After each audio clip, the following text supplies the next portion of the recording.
Ang istorya ng lalaking mayaman ay nagpapahayag sa bawat isa sa atin kung papaano tayo tutugon sa pagtawag ng Diyos na paglingkuran ng ating kapwa. Marami kasi sa mga Kristiyano ngayon na kapag sinabing paglilingkod sa Diyos ay nakatuon lamang sa mga gawaing ritual ng simbahan tulad ng pagsisimba, pag-attend ng mga choir practice, pag-attend sa mga Bible study, pag-attend ng prayer meetings, pagbibigay ng mga offerings sa simbahan. Ang akala kasi ng iilan ay sapat na ang mga ito para mapaglingkuran ang ating Diyos. Sa teksto na nabasa kanina ay nalaman natin na may isang lalaking mayaman na nais na sumunod sa Diyos. Ayon sa nabasa, na sinusunod naman ng lalaking ito ang lahat ng mga batas ni Moises at kasabay na rin na paggawa ng mabuti at umiwas sa mga masasamang bagay. Subalit ang kulang sa mayamang lalaking ito ay ang pagbibigay ng kayang kayamanan para sa mga mahihirap. Pinapakita dito na kung nais talaga nating sumunod kay Jesus, dapat handa kang ibigay ang lahat na meron ka, tulad ng kayamanan. Ito'y isang pagmumulat sa ating lahat. Kung ano ba ang mahalaga sa iyo, ang kayamanan o ang Diyos. Maraming nagsasabi na mahal ko ang Diyos, subalit ayaw naman magsakripisyo ng kanyang buhay para sa pagmimisyon. Ang pagmimisyon ay hindi lamang nakatuon sa gawain ng simbahan, kung hindi kasama din dito ang paglilingkod at pagmamalasakit sa ating kapwa.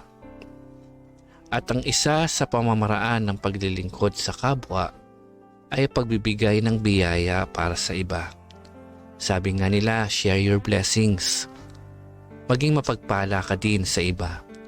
Kung biniyayaan ka ng Diyos, ay magbigay ka din ng biyaya sa kapwa mo upang madama din nila kung gaano sila minamahal ng Diyos.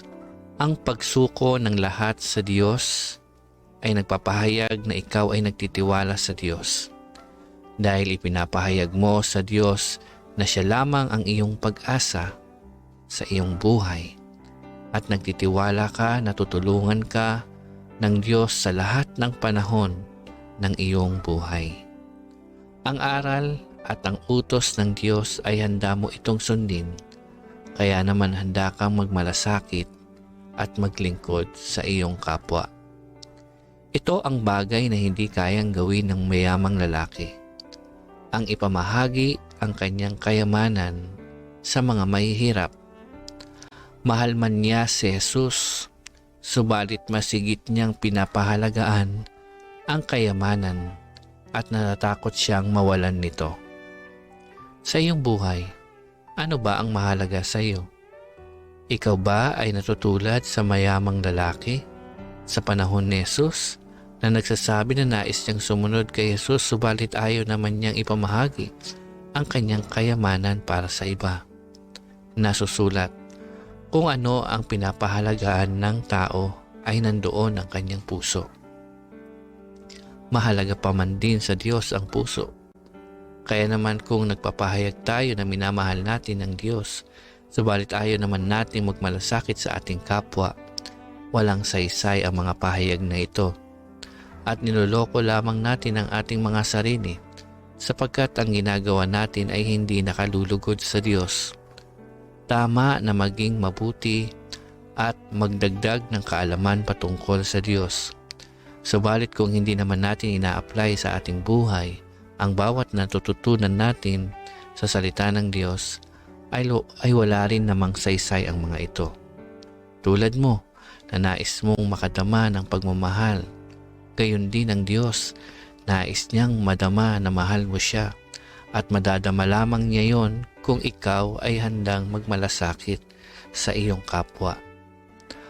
Ang teksto ni Marcos ngayong araw ay malaking hamon sa ating mga sarili na handa ba talaga tayo na sumunod sa Diyos? Tunay nga ba na nakakasunod tayo sa Diyos? May pagmamahal ba tayo sa ating mga kapwa? Handa ba tayo na paglingkuran sila tulad ng ipinakita at ginawa ni Jesus sa kanila? Kayo lamang ang makakasagot sa mga katanungang ito.